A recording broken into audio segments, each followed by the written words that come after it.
ASMR Who. And today, as you can tell, no doubt from the title and the thumbnail, we're going to be looking at some books, some Doctor Who books. This is not a sort of a top 10 or a top 5 or anything, sort of a list. This is just some books, some Doctor Who books that I like, that I want to talk about. I've talked about a couple of books and stuff before, and those videos seem to have done alright when I've looked at Doctor Who books in the past. And I wanted to do something on camera. I feel like I haven't done for a while. So yeah, this is just a bit of a kind of a relaxed discussion. As I say, these are not in any particular order. It's not a list. There's just a selection of different books, different types of books as well. You'll see as we go. But yeah, a little bit of a context in terms of my sort of history with Doctor Who books and my familiarity with certain book ranges and stuff. I grew up in the 2000s with the revival, so anything from the 90s I haven't read it. The Virgin stuff, the Missing Adventures, the New Adventures, the BBC 8th Doctor and Past Doctor Adventures.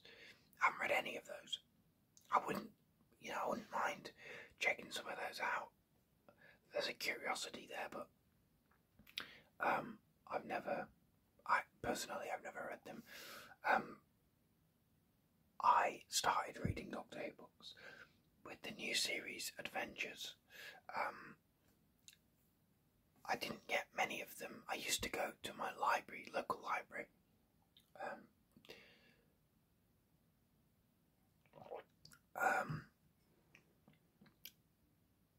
and pick up books and stuff from there, some of the quick reads and such. But I did get a box, essentially a box set of 10 new series adventures at that time. They were in paperback and not the standard release hardback, so they're a bit smaller because they were all together. And I never read all of them, but I did read probably about half. And my favourite was always The Pirate Loop by Simon Courier.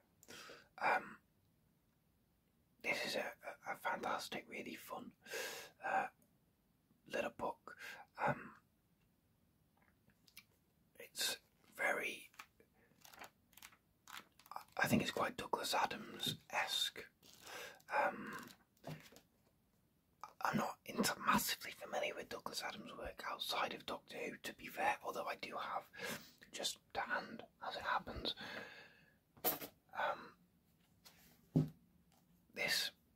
you can see it's a little bit dogged, The Hitchhiker's Guide to the Galaxy. This is a commemorative edition. When was this published?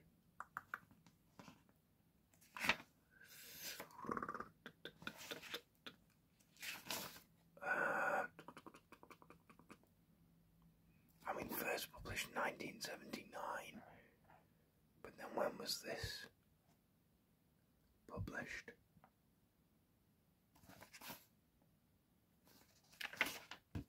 I don't know. This isn't even Doctor Who anyway, so I don't know when this was published. But yeah, I've read some of this book, not all of it. It's a book I always want to get into, but I don't read as much as I used to read quite a lot as a kid, and I don't so much anymore. I kind of fell out of the habit of it. I want to get back into reading, but I don't really have the sort of self-discipline to sit down and read a book very often. But when I do, I always enjoy it, so, you know. I'm going away for a week. Probably by the time this video is uploaded, I will be away. So I might take some books away with me on my little holiday. But then also I listen to Big Finish now and stuff like that. So we'll see.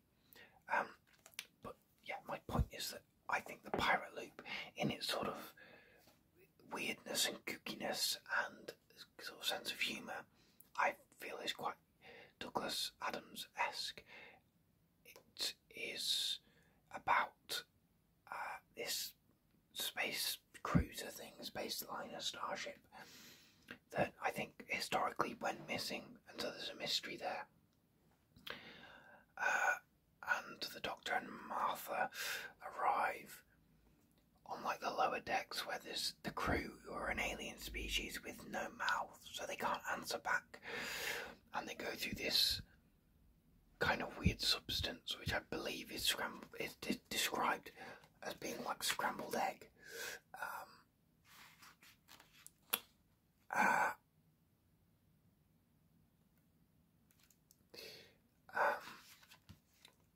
But then there's like a time differential between the lower decks and the upper, where the passengers are, and there's also pirate space badges in this book. It's very fun, it's very silly. As I say, I didn't read all of the new series stuff, but this is the period I'm most familiar with. I never read any of the Ninth Doctor stuff, but yeah, so these are your, we'll just cover Gareth Roberts' name. These are your Ninth Doctor books, and then these, I think I might have read The Art of Destruction, I might have had a go at Price of Paradise, but these two I definitely read.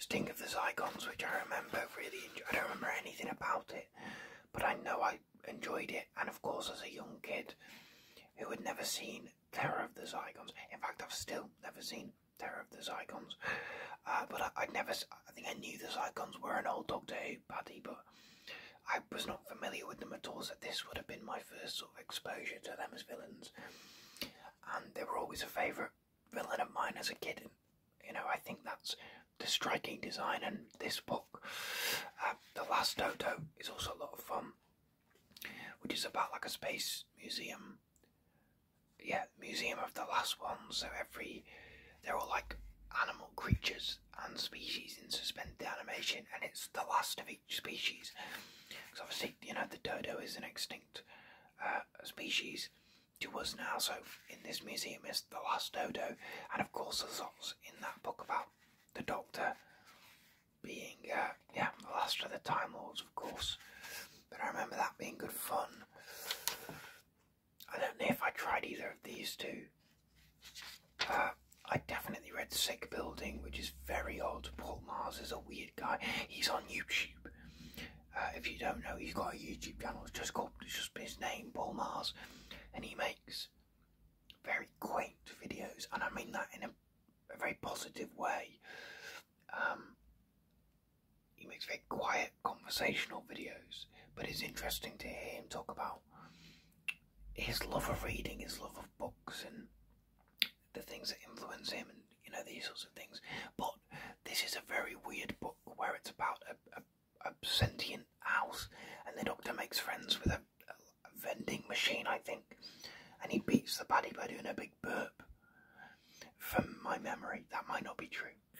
Wet World, I don't recall really. Wishing Well, I think, was in that set, and then Peacemaker onwards, those were not in the set that I got. These are non-fiction stuff. The only new series adventure I got in a hardback was The Krillidane Storm, which was also a book I really enjoyed, actually,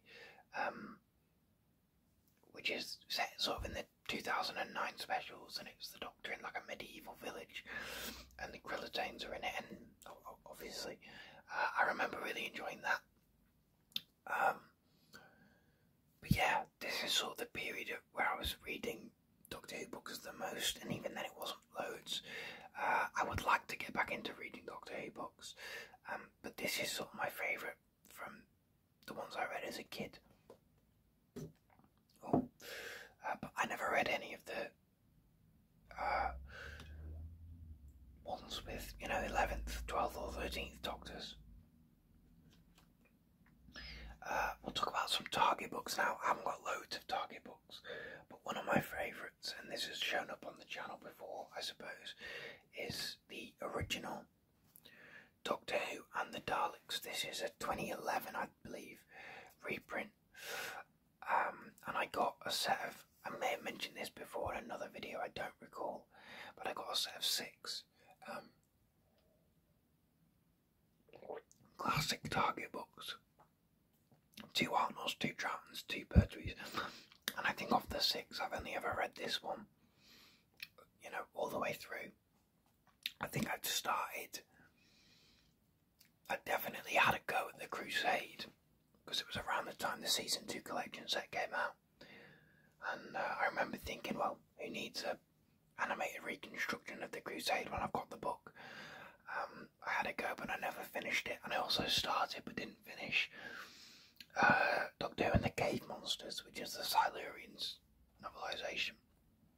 But I think I also had Doctor Who and the Cybermen, which is the moon base, and the Abominable Snowmen, which of course is the Abominable Snowmen, and I think the Autumn Invasion, which is Spearhead from Space.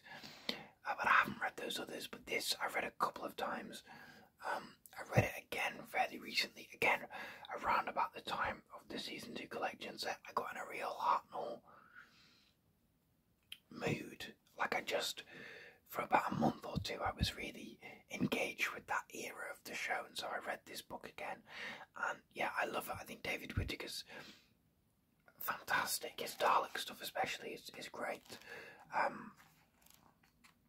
course there's some illustrations in this as well. I kind of love these almost crude illustrations. I think they're very fun, very interesting. Got some Daleks there, if I can.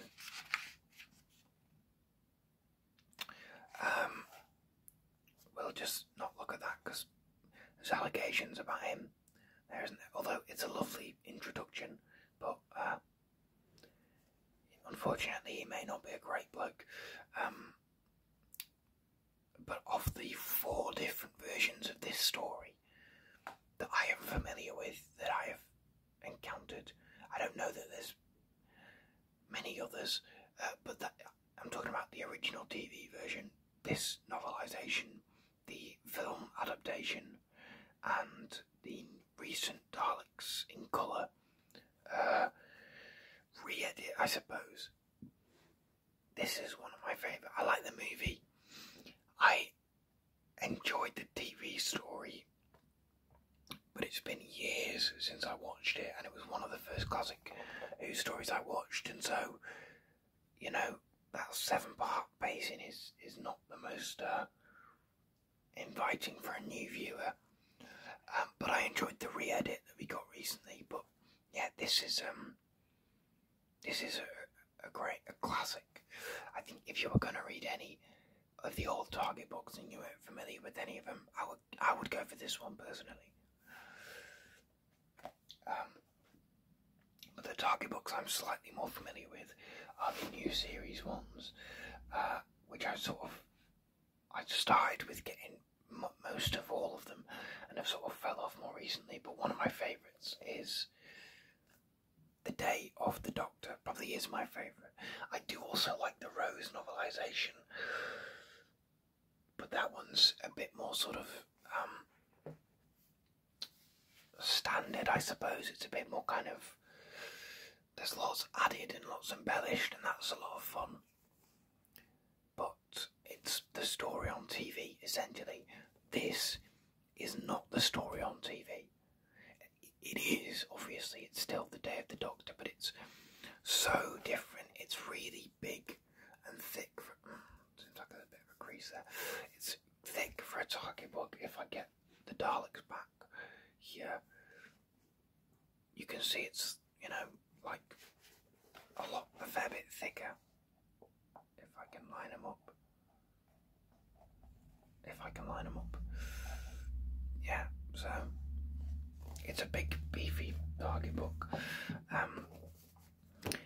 And I love, you can definitely tell it's Stephen Moffat, but I love how playful this is. How much fun he's clearly having. You know, the chapters are in the wrong order, and there's the title conventions, and and the fact that this is almost an entirely different story to what's on TV. It isn't, but so much is embellished, so much is kind of changed and tweaked and added, and you know, there's lots of silly little things that get thrown in here, like the fact that the Peter Cushing movies exist and the Doctor watches them and has consulted on them, and the fact that his first two incarnations were colourblind, which is why it was in black and white, and all these weird things. Like, you don't need to add that in there, but it's a lot of fun. And yeah, it's just I think this is the best way of approaching a novelisation of a new series story, because we don't need novelisations in the same way that a fan in, you know, during the classic era might have needed a novelisation to experience a story they'd never seen before. Well, you can just go on iPlayer and watch any story in the new series, apart from via like they just exist, very freely available. So, you know, why not have fun with your adaptation? Why not do something totally different? And that's what's really fun about this. I don't know that this is better than the TV story. I enjoy both for very different reasons, but a novelisation that is, I think, better than the TV story it's based on. And I've talked about this before. The Giggle by James Goss. I talked about this when I looked at the 3 60th anniversary novels a couple of months back. And while I liked the Star Beast and the Wild Blue Yonder novels, probably Wild Blue Yonder a bit more, this is the best way to approach a novelisation of this story. I don't love The Giggle on TV. I think, to be honest, it's a bit of a mess. But this, if you're not familiar with this, I mean, look, you can already see it's here. It's written from the perspective of the toy maker, and I said this at the time when I talked about these books. The way this plays a game with you, it's just fantastic. It's just a lot of fun when it becomes a choose your own adventure book for a little bit. Early on, when he throws in mazes and little games and puzzles and stuff, and the way it approaches novelising stuff that kind of only works on TV, like how are you going to novelise the Spice Up Your Life sequence? Well,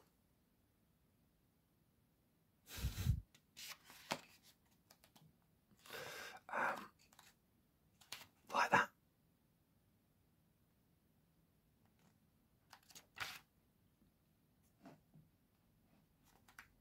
It's just silly and fun, and the way it does the bi-generation, which I'll get to, and again I said this at the time, the way the book is formatted, the way the text is formatted is really engaging, really exciting.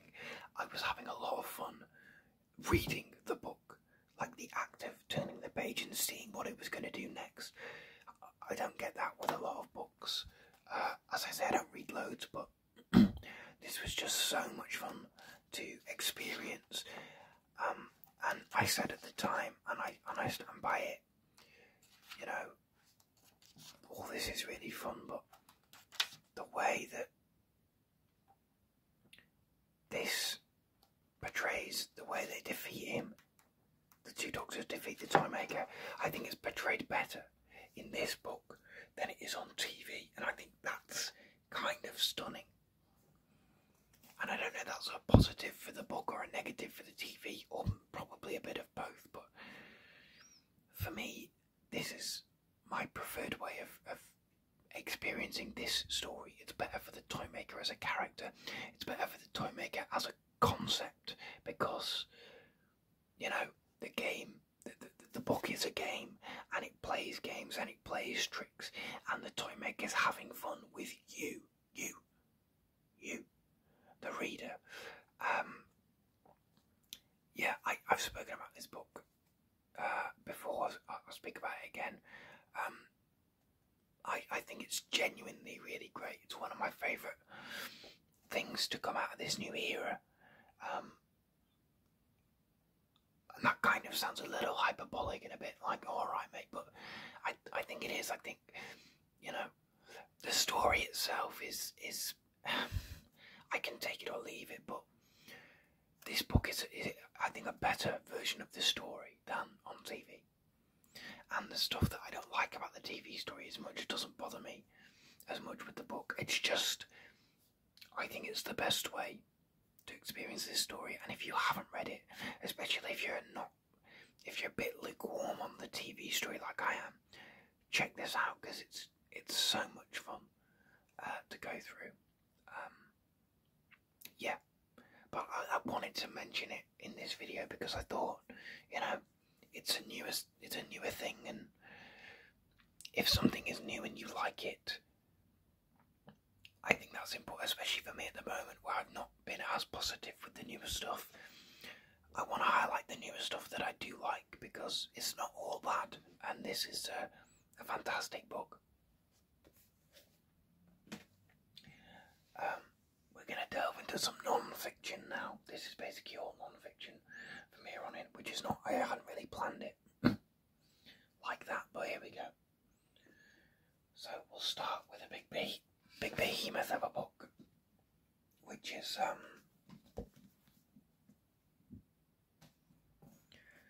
The Writer's Tale, the final chapter, which, if you don't know, is essentially a series of email correspondence between Russell T Davies and Benjamin Cook, who I believe at the time was part of Doctor Who magazine. I know he's not the most popular figure in fandom, but you know. And this, the final chapter is basically, so that I think they released the original Writer's Tale, and then this, which is that first set of emails, and then they did a load more. So the first is basically split into two books. If I can, yeah, here you go. In your sort of contents, you get your forward and introductions and stuff, and then your chapters with their titles, when these emails were being written, and a little bit about what happens in each chapter. Naughty word. And so this goes up to the writing, I believe, of Voyage of the Damned, up until the writing of the next Doctor, maybe, or the end of series 4, and then book 2 is basically the specials, in which the Sire King rises.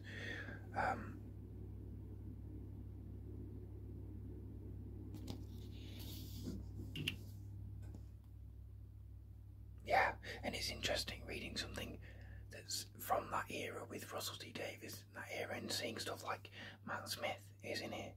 It's odd, it's weird.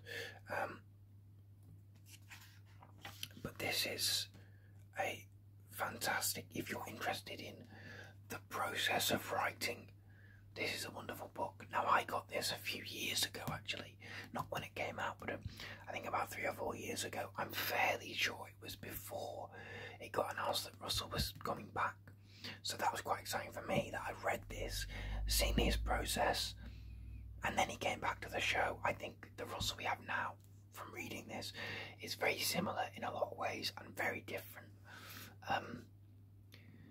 He's probably not quite as sort of self-destructive as he was at the time, where he was doing a lot of, and he talks about it in this book, he's talked about it before as well, a lot of chain smoking, a lot of putting stress on himself and delivering stuff almost last minute, and you know, he's very open in this book, and I think that's fantastic. But yeah, it's just great. There's illustrations through this. You'll have seen some of them. I believe the illustrations done by Russell himself, if I can find. Yeah, so stuff like that, because he does illustrations, doesn't he? But yeah, this is a great insight into the process of Russell T Davies at that time, certainly. And I remember I read this, and I have an interest in writing and you know, film and TV production and stuff. And I remember I read this and then started writing stuff because I just got inspired by it. A really, really interesting book, but I'm glad I read it more recently as opposed to, I think if I'd had tried to read this at the time, I probably would have been bored. Well, it's a bit too old, really. You know, it's definitely aimed at an adult, and yeah, I love this book. It's massive as well, but it's very interesting. There's some stuff that hasn't aged brilliantly. You know, he does. There's stuff about how Russell wanted to do a J.K. Rowling Christmas special. There's stuff where he talks very positively about Noel Clarke, but you know, that's when it was written. But yeah, if you're interested in writing, I would definitely recommend that.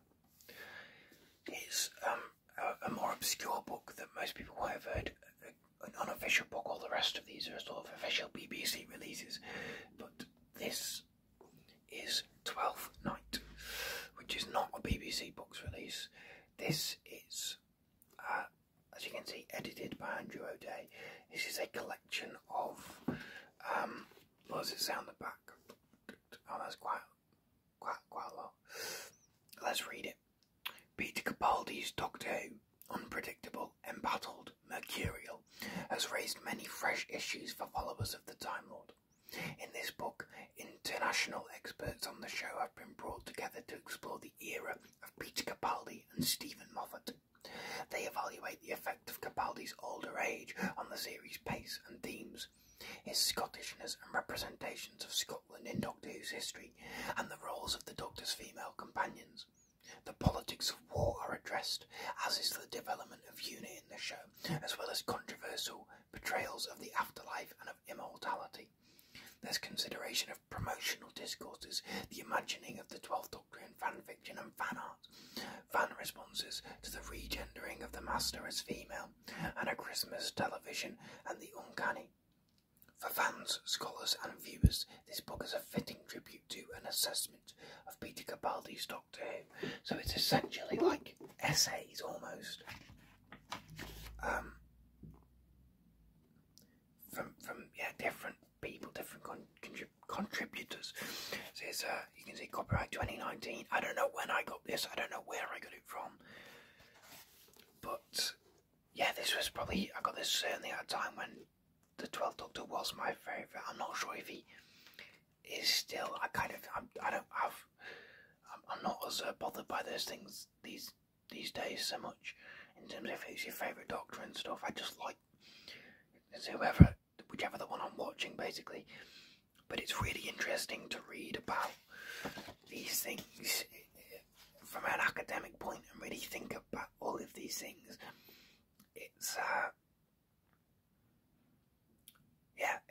It's really interesting. I think they did also do one for the 11th Doctor. It might be at the back. In terms of other stuff they've done. Here we go. Yeah, the 11th hour there.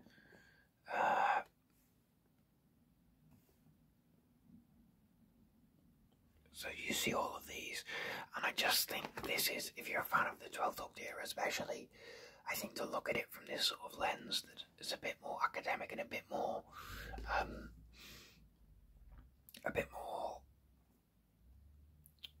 I don't know, thoughtful than just like, what's a good episode, you know?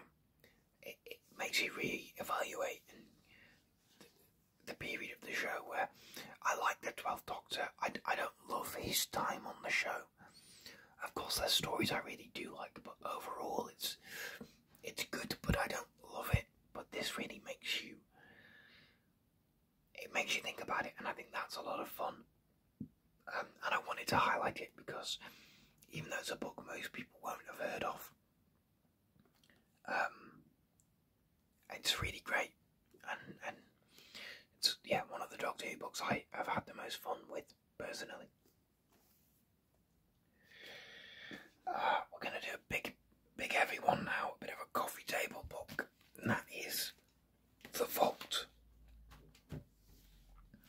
Treasures from the first 50 years. So yeah, this was released in 2013 for the 50th anniversary.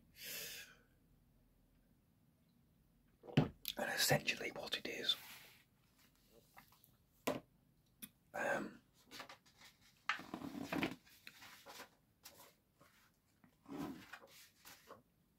you've got the foreword from Stephen Moffat, and then each chapter is basically a year in the show's history, with the exception of the wilderness years where it skips a few. So it's not quite 50 chapters, but you know. And yeah, each chapter is a different year of the show's history, essentially. But the interesting thing about that, you've got the foreword from Stephen Moffat.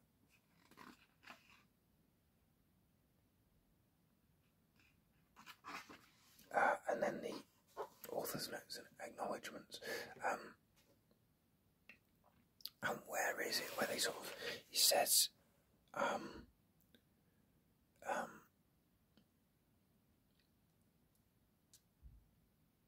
yeah, so if we go here, I'll read it for you.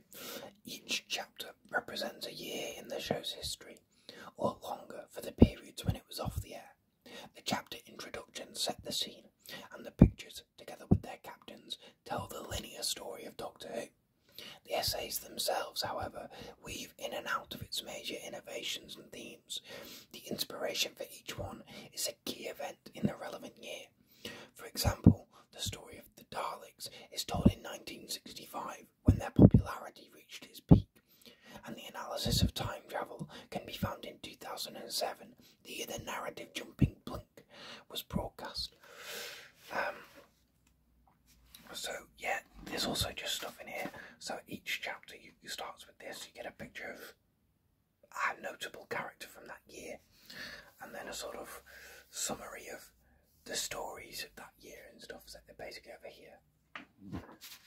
So obviously this is about the production, the initial production and formation of Doctor Who. And it shows you always get at the bottom here, the stories when they were broadcast, and the director and writer and producer and stuff, director and writer, and it's literally just, these are the ones that were in this year, so you only get the first two parts of the Daleks, or the mutants, but it's the Daleks. 1964. I won't go through all of them like this, but you can see here, there's a lot more to go there. And then, so you've got your Dravins here, and then as promised, Dalek Nation, which talks about the popularity of the Daleks. But the thing I love about this book is the way it talks about the history of Doctor Who as a television programme, and there's lots of fascinating, you know, photos and materials and stuff. Not just the old stuff either. If we skip a few, you know, we'll keep going through some of these. Oh, look at that.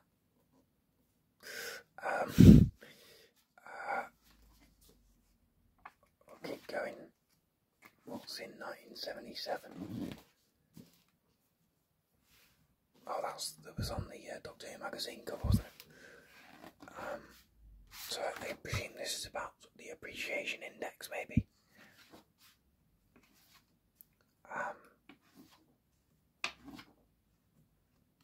Yeah, so this is about continuing drama, so that'll be about the key to time and the idea of that.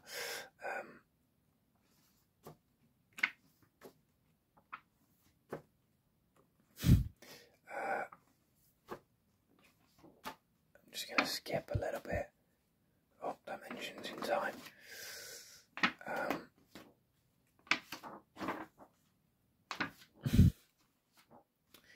But even when you get to the newer stuff, there's pictures here that I've never seen anywhere else than here, you know. There's really, really fantastic materials in here. It's a treasure trove of obscure Doctor Who stuff that you get to see here, and you know, it's just a fascinating thing, and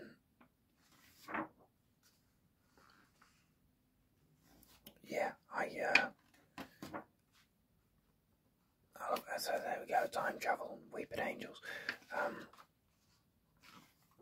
Yeah, it's a wonderful treasure trove of the first 50 years. It is, of course, only the first 50 years, so it does only go up to 2013.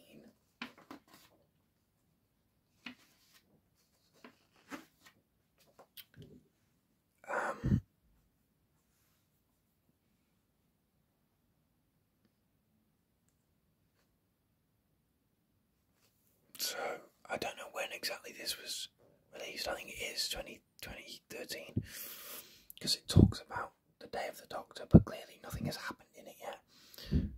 But it also talks about an adventure in space and time. But again, I don't think that's been broadcast yet at the time of this release. But yeah, just a fantastic. You get some promotional images, but yeah, it goes up to the name of the Doctor. And oh, you can see it's I've had it for a bit. I didn't quite realise that was quite like that.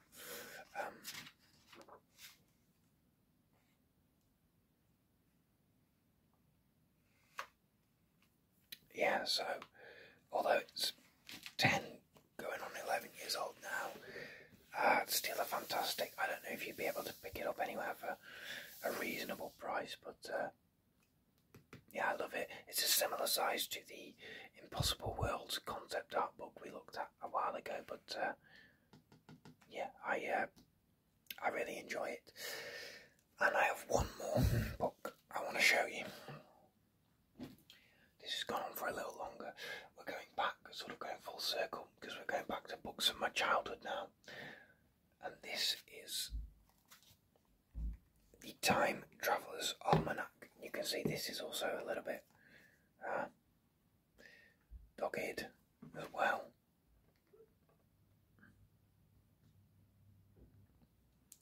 So this is from 2008.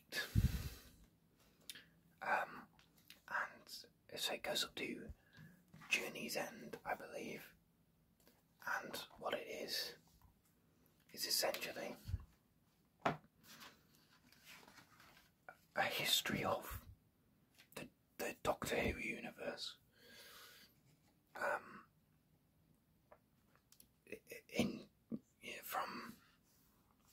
In order, basically chronologically. Obviously, it mainly focuses on new series stuff, but it does have a little bit about the old show as well. But you see here, key to the almanac. The Time Traveller's Almanac is arranged chronologically from the beginning of time to the end of the universe, and covers a range of subjects and themes. These are colour-coded as follows.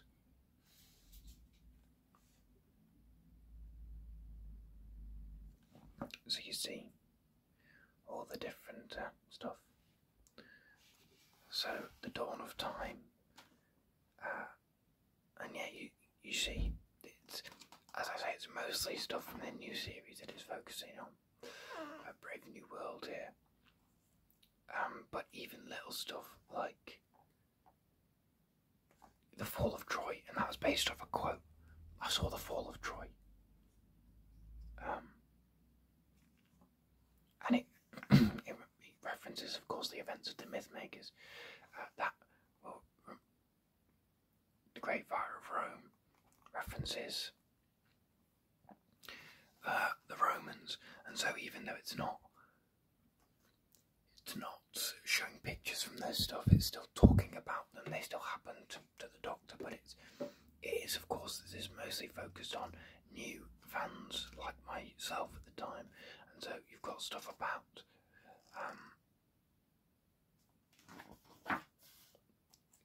fires of Pompeii and all this, and then Captain Jack Harkness.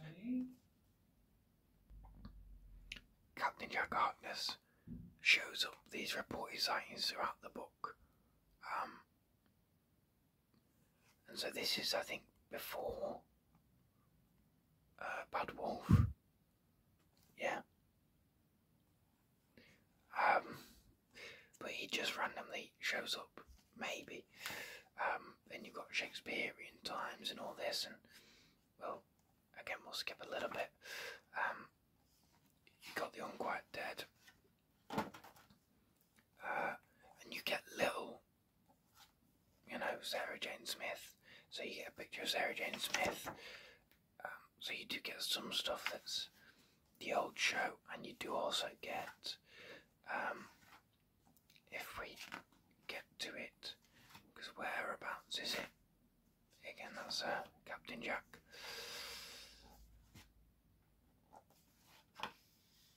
Yeah, so in the 70s, 1970s, 1980s, you do get all the unit stuff, because obviously we know about unit, but it's basically all condensed in the one page. It's very short stuff, but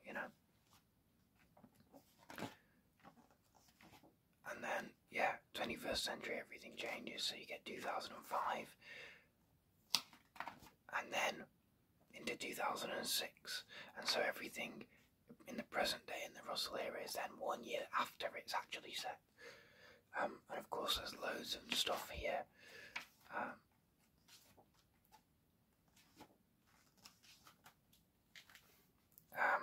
The Weeping Angel still happens in 2007, but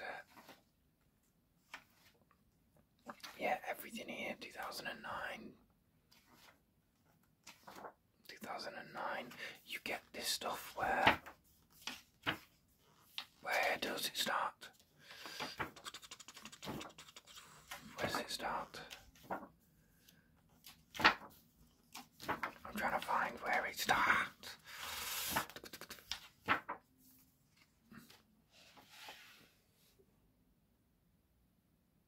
Yeah, I think left turn, right turn, and that just sort of very quietly goes through. Where, hang on, no, it must start earlier. It must start earlier. Yeah, here. So left turn, right turn, and you get the different versions of Donna's timeline. And it just goes through and it shows you obviously what happens in each, and it culminates, if I can get back to it. But again, I think this is the fun thing about this book, the way it's formatted. It's very interactive for a young kid. It's a lot of fun. Here, the adipose, Sontarans. No, that's adipose still. That's Sontarans. Right turn, and this is all turn left. Donna and Sylvia's car was unable to turn right out of Little Sutton Street to head for Griffin's Parade. Donna ignored her mother's protest and decided to turn left. So stuff like that, this is littered throughout the book, is just very, very fun. So yeah, this goes up to Journey's End. and then you get 2012, and then you start to get into the future and stuff. And again, you get the Sensorites because they're related to the Ood. So everything is referring back to the current series at the time. You get 42 and all the different things that happen in the minutes, in the 42 minutes. You get the Ood there, you get all these things. You get, like, these are the shows they were doing on Platform 1 and what the format is.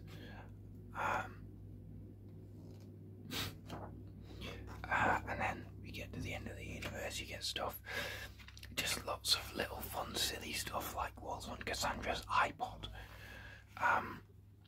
You know, these are just very, very funny, silly, totally pointless details, but I think they're a lot of fun. And then the end of the universe here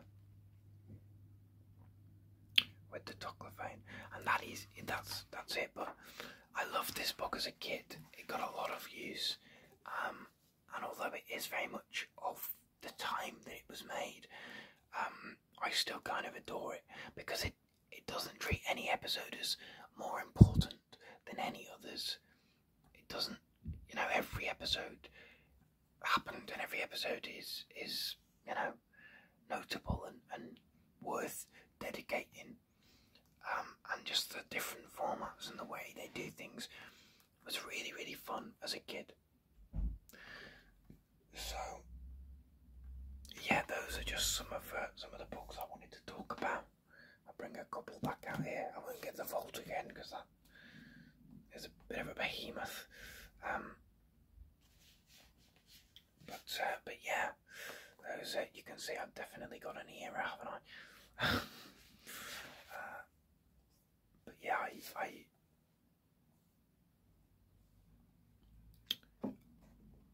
I wanted to just have a bit of a more general discussion about these books. I hope that you enjoyed that, and